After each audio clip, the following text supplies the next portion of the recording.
नमस्कार, आप देख रहे हैं स्टेट टुडे न्यूज। मैं हूं आपके साथ सीतू सिंह। आइए बढ़ते हैं खबरों की ओर।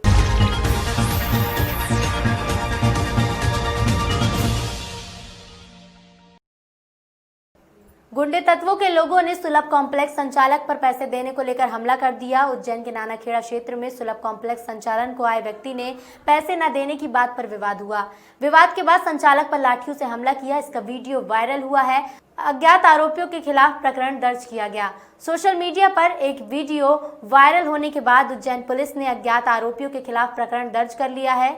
वीडियो तस्दीक के अनुसार पुलिस कार्रवाई करेगी। वीडियो में ये लोग दिखाई दे रहे हैं। नानाखेड़ा क्षेत्र में सुलभ कॉम्प्लेक्स पर पहुंचकर कॉम्प्लेक्स संचालक के साथ मारपीट कर तोड़फोड़ भी कर दी गई। सुलभ कॉम्प्लेक्स संचालक द्वारा नानाखेड़ा थाने में पहुंचकर तोड़फोड़ हो रही तथ्य के साथ वीडियो भी देकर कार्रवाई कराई गई। बताया जा रहा है कि अपने साथियों के साथ सुलभ कॉम्प्लेक्स पहुंचकर उसके साथ मारपीट कर तोड़फोड़ की गई है। थाना नानाखेड़ा क्षेत्र में सुलभ शौचालय का एक केयरटेकर और संचालक है, जिसके साथ में कुछ लोगों के द्वारा मारपीट की गई है। उसका वीडियो लाइव वायरल हुआ है। इसमें जो अज्ञात आरोपी हैं उनके खिलाफ प्रकरण पंजीबद्ध किया गया है और 2-3 जो आरोपी हैं उनको हिरासत में भी ले लिया गया और जो आरोपी हैं उनको भी तलाश किया जा रहा है। जो विवाद का जो मुख्य विषय था कि शुल्क लेकर उसका उपयोग क्यों करने दिया जा रहा है, उनकी मनमर्जी के हिसाब से उनका उपयोग करने दिया जाए, ये गलत तरीका है और उन आरोपियों के खिलाफ में सख्त कार्रवाई की जाएगी। तो कौन है आरोपी जो मारपीट करते नजर आ रहे हैं? जो आवेदक है वो तो नहीं जानता, लेकिन वीडियो के माध्यम से हमने पहचान स्थापित करवाई है। इसमें 2-3 लड़के हैं जो पहचान जिनकी हो भी चुकी है और बाकी लड़के उनको भी शीघ्र पकड़ लिया जाएगा। तो सर, शहर में लगातार जिस प्रकार जो इंटरनेशनल भारतीय जनता पार्टी मध्य प्रदेश में हो रहे उपचुनाव को लेकर जमकर तैयारियां शुरू कर दी हैं। उज्जैन के एक निजी होटल में पन्ना प्रमुख कार्यकर्ताओं का सम्मेलन आयोजित किया गया, जिसमें राष्ट्रीय महासचिव कैलाश विजयवर्गीय और मंत्री उषा ठाकुर पहुंची।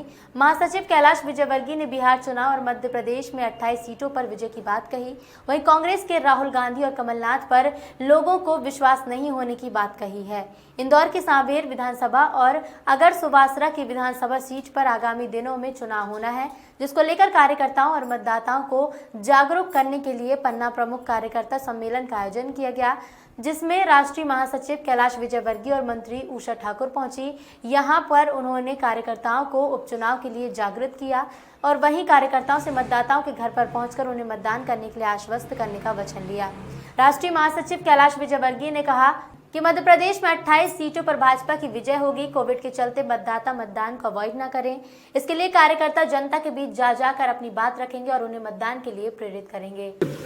मोदी जी जैसे प्रधानमंत्री और योगी जी जैसे मुख्यमंत्री जब हो तो प्रदेश और देश को ज़्यादा चिंता करने की आवश्यकता नहीं। योगी जी ने अपनी छाप बनाई है सारे देश के अंदर बंगाल से अपराधीकरण को समाप्त करने की, और हमने देखा है कि ऐसा कोई भी अपराधी चाहे छोटा हो या बड़ा हो, मोदी जी की सरकार के हाथ लग गया तो उसको उन्होंने जहाँ पहुँचाना था वहाँ पहुँचाया है। और इसलिए कोई घटना हो गई तो यदि अधिकारी दोषी है तो अधिकारियों के खिलाफ कार्रवाई की, और अपराधी अगर है तो अपराधियों के खिलाफ कार्रवाई होगी। घटना हुई शर्मनाक, पर जो दोषी होगा उसको सज़ा मिलेगी। और हमें मोदी जी की और योगी जी की न्यायप्रियता पर विश्वास है। आज भी हमारा एक कृषि बिल के समर्थन में जुलूस निकल रहा था, उसमें महिलाएं भी थी। कम से कम 100 बम फेंके उन्होंने उस पूरी रैली के ऊपर। हमारी कई महिलाएं घायल है, कई कार्यकर्ता गायब है, और हमें लगता है कि आज भी कुछ कार्यकर्ताओं की हत्या हुई होगी वहाँ पर। और वहाँ ममता जी के नेतृत्व में इंसान की जान की कोई कीमत नहीं। वो सिर्फ उनके लिए उनका कुर्सी पे मोह है, उनका इंसान की जान की बंगाल में कोई कीमत नहीं, और इसकी कीमत ममता जी को चुकाना पड़ेगी। बिहार में अब तो एक तरफा हो गया है और नितिन जी फिर से मुख्यमंत्री बनेंगे, और उन्होंने काम भी बहुत अच्छा किया। पारदर्शी सरकार दी है, एक ईमानदार नेता की छवि है, एक विकास पुरुष की छवि है। और मोदी जी ने भी लगभग 1 लाख करोड़ की जो योजनाएं पिछली बार घोषणा की थी, उसमें से काफ़ी काम हो गया है वो। इसलिए मुझे लगता है कि बिहार में भी सरकार भारतीय जनता पार्टी की बनेगी। नहीं, मध्य प्रदेश में भी हम चुनाव जीतेंगे ही, और 28 सीटों पर चुनाव है, और मुझे कोई आश्चर्य नहीं होगा इधर 28 की 28 सीटें जीत जाएंगे हम। पर कार्यकर्ताओं में तो चर्चा करना ही पड़ती, क्योंकि ये बाई इलेक्शन में कार्यकर्ता और मतदाता दोनों सुस्त होते हैं। कार्यकर्ता भी स्वस्थ होते हैं और मतदाता भी स्वस्थ होते हैं। इसलिए मतदाताओं को जागृत करने के लिए कार्यकर्ताओं की उनके घर पर, उनके दरवाजे पर दस्तक दिलवाना बहुत ज़रूरी है। और इसीलिए सब कार्यकर्ता को हम समझाइश दे रहे हैं कि एक एक मतदाता के घर जाएं और मतदाता से आश्वासन लें कि वो पोलिंग बूथ, जिस दिन पोलिंग होगा उस दिन पोलिंग बूथ पर जाएं और वोट डालें। क्योंकि कोविड के कारण ये भी एक थोड़ा सा लगता है कि लोग ऐसा नहीं हो कि अवॉइड करें, तो कार्यकर्ताओं की भूमिका इसमें बहुत ज़रूरी है कि वो ठीक तरीके से जाकर जनता के बीच अपनी बात रखें। कांग्रेस की जो छवि है वो अविश्वसनीय नेता, किसानों से वादा किया पूरा नहीं किया, नौजवानों से वादा किया पूरा नहीं किया, दूध उत्पादकों से वादा किया पूरा नहीं किया, शिक्षकों से वादा किया पूरा नहीं किया। तो ये है कि उनके अविश्वसनीय, राजनीति के अंदर एक छोटा सा शब्द है विश्वास, बड़ा महत्वपूर्ण असर करता है। तो विश्वास मोदी जी के प्रति है, शिवराज जी के प्रति है, पर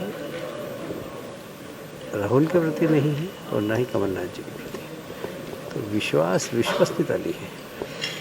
कोई दिग्विजय सिंह कोई इस देश के कोई हस्ताक्षर थोड़ी है कि राष्ट्रपति थोड़ी है कि वो एक हस्ताक्षर लगा देंगे तो गद्दार हो जाएगा। उनके भाई ने बीजेपी ज्वाइन नहीं की थी क्या, कांग्रेस ने छोड़ी थी, तो उनके भाई गद्दार नहीं थे क्या? पहले अपने घर के बारे में सोचो, उसके बाद दूसरे को आरोप करो। उज्जैन के कार्यकर्ता सम्मेलन में पहुंची मंत्री कैबिनेट मंत्री उषा ठाकुर ने मध्य प्रदेश की बेटियों को भीतर से और बाहर से मजबूत बनने, आध्यात्मिक संस्कारों और शस्त्र चलाने की दृष्टि से प्रशिक्षित होने की सलाह दी है। व्यक्तित्व विकास के लिए संगठन राष्ट्र सेवा समिति से जुड़ने का कहा है। प्रदेश की कैबिनेट मंत्री उषा ठाकुर ने हाथरस में हुई घटना को लेकर बेटियों को मजबूत बनने की सलाह दी है। बेटियों को भीतर और बाहर से मजबूत बनने, आध्यात्मिक संस्कारों और शस्त्र चलाने की दृष्टि से प्रशिक्षित होना पड़ेगा। कैबिनेट मंत्री ने कहा कि संगठन राष्ट्र सेविका समिति के माध्यम से हम प्रतिवर्ष शारीरिक, आध्यात्मिक, मानसिक, सामाजिक दृष्टि से मजबूत बनाने के लिए प्रशिक्षण शिविर आयोजित करते हैं। प्राथमिक वर्ष से लेकर प्रथम, द्वितीय और तृतीय वर्ष के प्रशिक्षण बहनों को आत्मबली बनाते हुए स्वावलंबी और आत्मनिर्भर बनाता है। मध्य प्रदेश की बेटियों को मेरी एक ही मशवरा है, सलाह है, हम भीतर बाहर से मजबूत बने। हमें आध्यात्मिक दृष्टि से, संस्कारों की दृष्टि से, शस्त्र चलाने की दृष्टि से प्रशिक्षित होना पड़ेगा। और मैं ये सिर्फ बोल नहीं रही हूँ भाई, मैं अपने संगठन के माध्यम से, हमारा अपना संगठन जिसकी मैं मूल कार्यकर्ता हूँ, राष्ट्र सेविका समिति की, हम प्रतिवर्ष बहनों को शारीरिक, आध्यात्मिक, मानसिक, सामाजिक दृष्टि से मजबूत बनाने के लिए प्रशिक्षण शिविर आयोजित करते हैं। प्राथमिक वर्ग। देश भर में हाथरस की घटना के बाद अब बलात्कार, छेड़छाड़, घरेलू हिंसा, हत्या की बढ़ती वारदात को देखते हुए उज्जैन शहर के शब्द और शांति प्रिय इलाकों की बालिकाओं ने उज्जैन एसपी से सुरक्षा की मांग की है। उज्जैन की सड़कों पर शाम ढलते ही कई क्षेत्रों में अंधेरा छा जाता है, जिससे कोठी रोड, तृप्ति एवेन्यू, महानंदा नगर, ढांचा भवन, मोहन नगर, सांदीपनी नगर, रतन एवेन्यू और शहर के अन्य सुनसान जगह पर छेड़छाड़ की घटनाएं होती रहती हैं। इसी को लेकर कुछ बच्चियां उज्जैन के पुलिस अधीक्षक कार्यालय पहुंची, हाथ में तख्तियां लिए हुए प्रदर्शन करती दिखाई दी। ज्ञापन के माध्यम से उन्होंने उज्जैन में महिलाओं को सुरक्षा प्रदान करने के लिए सभी चौराहों और सार्वजनिक स्थानों पर पुलिस कस्टडी बढ़ाने और उज्जैन नगर में घूम रहे गुंडा तत्वों और मंचलों और नशेड़ी युवकों पर तुरंत कार्रवाई की मांग की है। हम ये चाहते हैं कि हमारे उज्जैन शहर में भी लड़कियों की सेफ्टी के लिए कुछ ना कुछ इंतजाम करने चाहिए, हमें भी सेफ्टी मिलनी चाहिए। अगर घर में कोई बड़ा नहीं है लड़की को छोड़ने वाला तो वो अकेली भी कोचिंग स्कूल जा सकती है। ऐसा नहीं है कि साथ में कोई जाना ज़रूरी है। हमें भी ये हक है कि हम अकेले जाएँ। पेरेंट्स हमेशा हमारे फिक्र में लगे रहते हैं कि बच्ची अकेले जाएगी, पता नहीं कैसे जाएगी। अगर आज घर पे कोई छोड़ने वाला नहीं तो कहीं स्कूल की छुट्टी करा दो, कहीं कोचिंग की छुट्टी करा लो। ऐसे कब तक चलेगा?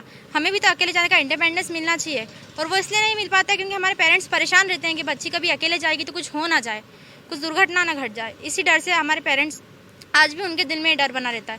और अब ऐसी बातें सुनने में आ रही देश में, जैसे कि मनीषा का केस, और इन सभी बातों को लेकर हमारे पेरेंट्स अब और हमारे लिए पजेसी हो गए। वो लोग खुद डर रहे हैं कि बच्ची को अकेले घर से बाहर जाने दिया जाए या नहीं। आज हम लोगों ने मनीषा को और जितनी भी लड़कियां हैं उनके लिए जस्टिस में जो डिले हुआ है उसको लेकर और हमारी सेफ्टी को लेकर हमने एसपी साहब को एक आवेदन दिया है, जिसमें कि मेजर सेफ्टी जो गर्ल्स के लिए एक सिटी में होना चाहिए उसके बारे में हमने उन्हें एक आवेदन दिया है। मेरा नाम अंशिका कंडारे। मामला कटनी जिले के बरही तहसील अंतर्गत ग्राम खितौली का है, जिसमें फरियादी अभयराज सिंह रघुवंशी ने बताया कि मेरी उम्र 76 वर्ष और पत्नी की उम्र 70 वर्ष है। हमारे कोई लड़का नहीं है। मेरी जमीन पर ज्ञानेंद्र सिंह पिता अहिवरण सिंह द्वारा अवैध कब्जा कर लिया गया है। अभयराज सिंह द्वारा बताया गया कि ज्ञानेंद्र सिंह जमीन के दलाल हैं और किसी भी जमीन पर अवैध कब्जा करते रहते हैं, जिसकी शिकायत मेरे द्वारा दिनांक 27 सितंबर 2016 को तहसील बरही में की गई थी, जिसका निराकरण आज दिनांक तक नहीं हुआ। शासन के स्टे आदेश के उपरांत भी ज्ञानेंद्र सिंह द्वारा गुंडागर्दी करके मकान बनाया गया। जब ये पूरी जानकारी तहसीलदार बरही को मिली तो मौके पर दिनांक 4 अक्टूबर 2020 को हल्का पटवारी श्रद्धा सोनी, राजस्व निरीक्षक इंद्रजीत पटेल, नायब तहसीलदार सहित मौके पर पहुंचकर निरीक्षण किया गया। निरीक्षण के दौरान स्टेट टुडे न्यूज के संवाददाता मिथिलेश त्रिपाठी द्वारा पूछा गया, जिसमें तहसीलदार बरही द्वारा ये बताया गया कि अभयराज सिंह की जमीन पर किसी के द्वारा कब्जा किया जा रहा है, मकान बना लिया गया है। मौका निरीक्षण में पाया गया कि बंदोबस्त त्रुटि का केस लगाया हुआ है। त्रुटि सुधार होने पर सीमांकन करके क्लियर हो पाएगा। मैं अभयराज सिंह रघुवंशी खितौली, पोस्ट खितौली, तहसील बरही, जिला कटनी, मध्य प्रदेश का निवासी हूँ। बंदोबस्त त्रुटि के दौरान त्रुटि होने के कारण ज्ञानेंद्र सिंह अहिवरण सिंह द्वारा मेरी ज़मीन में कब्जा करके मकान बनाया है, जिसकी सुनवाई में आज सन 2016 27/9/16 से जिसकी प्रार्थना पत्र शिविर के दौरान मैंने तहसीलदार साहब को दी थी, उसका निराकरण आज तक नहीं हुआ और पूरा मकान बन गया है। बताइए, मेरी उम्र 76 वर्ष हो चुकी है, मेरी पत्नी की उम्र 75 हो चुकी है। हम कहीं आने जाने के लायक नहीं हैं, हमारे कोई बच्चा नहीं है, कोई भी कुछ करने लायक नहीं है और हमें कोई सहायता नहीं किया। इसलिए से आपसे अनुरोध है कि मेरे इस प्रकरण का निराकरण किसी भी तरह आप ऑन स्पॉट आज कर दें, हमें कोई एतराज नहीं है। मैं करीब 5 साल से तहसीली के चक्कर लगा रहा हूँ, कोई भी सुनने को तैयार नहीं है। यहाँ तक कि जो ज्ञानेंद्र सिंह हैं वो ज़मीन के दलाल हैं, वो किसी की ज़मीन का भी कब्जा करते हैं। ऐसे जैसे धनी राम रुबिया हुए, हीरा सिंह हुए, उनकी ज़मीन का ये कर रहे हैं। हमारी ज़मीन पर स्टे के बावजूद भी इन्होंने मकान बनाया है, जिसका लेख मेरे पास है कि RI एवं पटवारी जी के द्वारा मना करने पर भी उनने उस मकान का पूरा कार्य किया है। अब बताइए आगे क्या करें, आप ही सहायता कर सकते हैं, कहाँ शुरू करें। आपसे विनती करता हूँ कि मेरे कोई भी संतान नहीं है, ना ही कोई मेरा सिर्फ वारिसदार है। मैं किसी तरह अपना रोजी रोटी कमाकर खाता हूँ, परंतु इन दलालों के कारण मेरी ज़मीन पे घर बनाकर और अपना कब्जा कर लिए हैं। अब आप ही बताइए कि मैं किस तरह अपना गुजारा इस बुढ़ापे उम्र में, जबकि मेरी उम्र 76 वर्ष हो चुकी है, पत्नी की उम्र 70 साल है, अब कैसे गुजारा किया जाएगा। आप चाहें तो मेरा सहयोग कर सकते हैं। आप जनमानस से अनुरोध है कि मेरे किसी तरह भी है आप हेल्प करें, और नहीं है तो आप ऑन स्पॉट आकर आप कर दें। हमें आदरणीय कलेक्टर साहब के पास भी गया, शिविर में दौरान उनको अपना प्रार्थना पत्र दिया, तहसीलदार साहब को भी दिया, परंतु ये कोई अभी वो नहीं हुआ है कि इन्होंने निर्णय ले दिया है। मेरा अनुरोध है कलेक्टर साहब और तहसीलदार साहब ऑन स्पॉट आकर और मुझे उस ज़मीन के बारे में निर्णय देने का कष्ट करें। सर, आप तहसीलदार साहब हैं और सब लोग आपसे न्याय की गुहार लगा रहे हैं। आप अभयराज सिंह और हीरा सिंह जी के मकान के निरीक्षण में ज़मीन के जो भी गड़बड़ियाँ हैं उसमें आए हुए हैं। सर, निरीक्षण में क्या पाया गया, क्या इसमें होगा? अभयराज सिंह जी ने एक शिकायत की थी कि इनकी ज़मीन पे किसी के द्वारा कब्जा किया जा रहा है, मकान बना लिया गया है। उसके संबंध में आज मौका निरीक्षण किया गया है। तो मौका निरीक्षण में यहाँ पर पाया गया कि बंदोबस्त त्रुटि का उन्होंने केस भी लगाया हुआ है। वो त्रुटि अभी सुधार हुआ नहीं है उसका, है ना। तो उनको अभी समझाइश दी गई कि ये बंदोबस्त त्रुटि का अब जो है सुधार हो जाए, उसके बाद उनका पूरा सीमांकन करके वही क्लियर हो पाएगा कि किसी का उस पर अतिक्रमण है या नहीं है। सर, इन लोगों को न्याय मिल पाएगा क्या? हाँ बिल्कुल, अभी आवेदन लगा हुआ है इनका और हम कोशिश करेंगे कि इनका जल्द से जल्द प्रकरण का निराकरण हो जाए। शासकीय अस्पताल और उससे संबंधित कोविड सेंटर में मरीजों को 2000 में उपलब्ध होगा इंजेक्शन। गरीबी रेखा और आयुष्मान कार्ड धारियों को रेड क्रॉस के माध्यम से शासकीय अस्पताल और उनसे संबंधित कोविड सेंटर में निःशुल्क इंजेक्शन उपलब्ध होगा। मुड़वारा विधायक संदीप जायसवाल द्वारा लगातार 2 दिनों तक और प्रयास करते हुए पिछले दिनों निर्णय में आम जनता को और अधिक राहत दिलाने में सफलता प्राप्त की है। कोविड सेंटर में भर्ती मरीजों में से गरीबी रेखा के नीचे और आयुष्मान कार्डधारी मरीजों को रेड क्रॉस के माध्यम से रेमडेसिविर इंजेक्शन निःशुल्क और अन्य मरीजों को 2800 रुपए में इंजेक्शन उपलब्ध कराया जाएगा। विधायक जी की पहल पे कल उन्होंने फ़ोन करके बुलाया और बताया कि ये इंजेक्शन कितने का आता है, तो हम लोगों ने जानकारी जुटाई और पता चला कि 2800 MRP वाला इंजेक्शन जो है वो होलसेल में 2240 रुपये का मिलेगा। तो विधायक जी की प्रेरणा से उन्होंने पहल की। उन्होंने बोला कि शहर की जनता जो गरीब लोग हैं, जो अफोर्ड नहीं कर सकते हैं, 13,000-14,000 रुपये सरकारी अस्पताल में भर्ती होते हैं, उनके लिए आप लोग क्या कर सकते हो।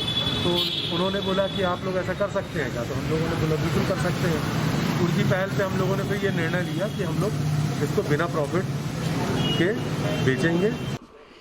कोविड-19 से रिलेटेड एक रेमडेसिविर इंजेक्शन जो है पेशेंटों को लगता है, उस पर नो प्रॉफिट नो लॉस को जो है दृष्टिकोण रखते हुए रिटेल का जो मार्जिन है उसको छोड़ दिया गया है और 3-4 पॉइंट जो भी बताए गए हैं उनके अनुसार जो है पेशेंट को कोविड-19 का प्रोटोकॉल का पालन करते हुए जो भी गाइडलाइन है 2250 रुपये में जो है वो इंजेक्शन जो है उपलब्ध करवाने का जो है प्रयास किया जाएगा। इंजेक्शन की क्या निर्णय लिए गए हैं? निर्णय हम लोग ने तो ये कहा कि हम लोग को ये समझ में आया भारत विकास परिषद कटनी के सदस्यों को कि ये रेमडेसिविर इंजेक्शन जो इस बीमारी में जो पेशेंट की तबीयत बिगड़ जाती है तो 6 का डोज लगता है और ये काफ़ी महंगा पड़ता है। तो हम लोगों ने ये निर्णय लिया कि शासकीय दर पे और शासन के द्वारा जो भी उपलब्ध कराया जा रहा है तो आयुष्मान वालों को, गरीबी रेखा वालों को तो वो मुफ्त में मिल जाएगा। लेकिन कुछ लोग ऐसे हैं जो आयुष्मान। मुरैना जिले की जौरा विधानसभा क्षेत्र में उपचुनाव है, जिसमें प्रत्याशी को लेकर विरोध प्रदर्शन हो रहा है। जौरा विधानसभा क्षेत्र में भारतीय जनता पार्टी के संभावित प्रत्याशी सूबेदार सिंह रजौदा का पार्टी के वरिष्ठ नेताओं द्वारा विरोध प्रदर्शन केंद्रीय मंत्री नरेंद्र सिंह तोमर जी के समक्ष कैलारस के भटपुरा चौराहे पर हजारों कार्यकर्ताओं के साथ वरिष्ठ नेता रामलखन धाकड़, पूर्व मंडल अध्यक्ष भाजपा राम अवतार त्यागी, जनपद अध्यक्ष पहाड़गंज सोहनलाल धाकड़, जनपद अध्यक्ष कैलारस गिरिराज त्यागी, डॉक्टर RN मिश्रा, नागेश शर्मा, जापथाप आदि ने क्षेत्रीय जनप्रतिनिधियों के साथ सूबेदार सिंह को प्रत्याशी नहीं बनाने की मांग रखी है। आज अपने इकट्ठे हुए हैं, किस लिए इकट्ठे हुए थोड़ा ये सभी लोग सामूहिक रूप से एकत्रित होकर के भारतीय जनता पार्टी से टिकट की मांग कर रहे हैं। इनका एक ही उद्देश्य है कि पूर्व विधायक जी को छोड़ करके अन्य किसी को अगर भारतीय जनता पार्टी टिकट देगी तो हम सभी लोग संगठित होकर के अपना तन मन अर्पित करके एकजुट होकर के संपूर्ण ताकत सभी समाज लगा करके पार्टी की सीट निकाल करके देंगे। हम सब लोग 1500 के लोग करीब भटपुरा पर मौजूद हैं। इसमें सारे समाज के लोग हैं, ठाकर समाज, त्यागी समाज, ब्राह्मण समाज, सिकरवार समाज और अन्य भी समाज है, बघेल समाज है, यादव समाज है। समूचे लोग एकत्र होकर मध्य प्रदेश के प्रदेश संगठन और राष्ट्रीय संगठन से मिलकर मांग कर रहे हैं। नहीं चाहिए सूबेदार, विधानसभा करे पुकार, नहीं चाहिए सूबेदार, विधानसभा करे पुकार, नहीं चाहिए सूबेदार, विधानसभा करे पुकार, विधानसभा करे पुकार, नहीं चाहिए सूबेदार, विधानसभा करे पुकार, नहीं चाहिए सूबेदार, विधानसभा करे पुकार। लखनऊ हाथरस के बुलगड़ी गांव में 14 सितंबर को दलित युवती के साथ सामूहिक बलात्कार करने के बाद युवती की बर्बर पिटाई के बाद उसकी हत्या कर दी गई। 29 सितंबर को युवती की मौत हो चुकी थी। हाथरस में मृतक युवती के मामले में पूरे भारत में राजनीति जोर पकड़ती जा रही है। पूरे देश में इस घटना की निंदा की जा रही है। हाथरस में बलात्कार हत्या का मामला गंभीर बना हुआ है। आज जिला कांग्रेस पार्टी के द्वारा कटनी शहर में मौन जुलूस निकाला गया। फिर शहर के बीचों बीच झंडा बाजार गांधी प्रतिमा के सामने बैठकर कांग्रेस पार्टी के मौन होकर धरना दिया गया। कांग्रेस जन ने बताया कि भाजपा सरकार पूरी तरह से फेल सरकार है। जगह जगह बलात्कार, हत्या, आत्महत्या, चोरी, डकैती की घटनाएं सामने आ रही हैं।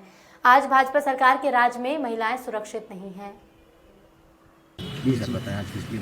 मध्य प्रदेश कांग्रेस कमेटी के सम्मानीय अध्यक्ष एवं पूर्व मुख्यमंत्री माननीय कमलनाथ जी के निर्देश पर आज कटनी में जिला शहर और जिला ग्रामीण कांग्रेस कमेटी के द्वारा आज भारत माता और पूज्य महात्मा गांधी जी की प्रतिमाओं के सामने पूरे कांग्रेस जन आज सुबह से मौन धरने पर बैठे हैं। हमारे धरने का कारण ये है कि बेटी बचाओ और बेटी बढ़ाओ का नारा की बात करने वाली भारतीय जनता पार्टी की मोदी सरकार और शिवराज सिंह की सरकार और उत्तर प्रदेश की योगी सरकार बहन बेटियों की रक्षा करने में असमर्थ रही है। आज पूरे भारत में नारी को मातृशक्ति के रूप में जाना जाता है। कमेटी के निर्देशन में शहर जिला कांग्रेस कमेटी के नेतृत्व में और ग्रामीण कांग्रेस कमेटी के सहयोग से ये धरना का आयोजन हुआ है। जैसा कि हमारे अभी अध्यक्ष जी ने बताया कि Bharatiya Janata party total fail सरकार है, चाहे वो केंद्र की मोदी सरकार हो, चाहे प्रदेश की यूपी और शिवराज सिंह मध्य प्रदेश की सरकार हो। हर जगह महिलाओं के साथ बलात्कार हो रहा है और बलात्कार के बाद उस घटना को छुपाने के लिए उसको मारा जा रहा है और अंतिम संस्कार भी पुलिस प्रशासन खुद कर देती है इनके निर्देशन में। ये स्थितियां बनी बैठी हैं। आज हमारे मध्य प्रदेश के 8 जिलों में महिलाओं के साथ बलात्कार हुआ, नाबालिग कन्याओं के साथ हुआ और उसके बाद जो दोषी लोग हैं आज भी रोड पर घूम रहे हैं। ये कैसा शासन है शिवराज सिंह का?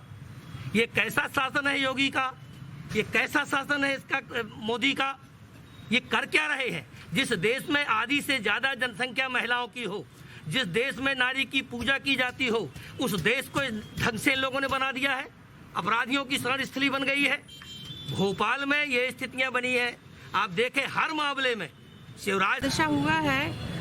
उस विषय को लेकर हमारे अध्यक्ष शहर कांग्रेस कमेटी के आदरणीय मिथिलेश जैन जी, ग्रामीण अध्यक्ष हमारे आदरणीय गुमान सिंह जी और सभी हमारी कांग्रेस पार्टी की बहनें और सभी कार्यकर्तागण ये इस विषय को लेकर धरना रख रहे हैं कि जो हाथरस में महिला के साथ बच्चे के संग जो घटना घटी है और जो उसके परिजनों को बंद कर दिया गया और आधी रात को जो उसको जला दिया गया है, हम सब पूरी देश की बच्चियों के विरोध में ये मौन धारण आज कार्यक्रम रखे हैं। और जो भी बच्चियों के साथ हो रहा है, हमारी पूरी सरकारें फेल है।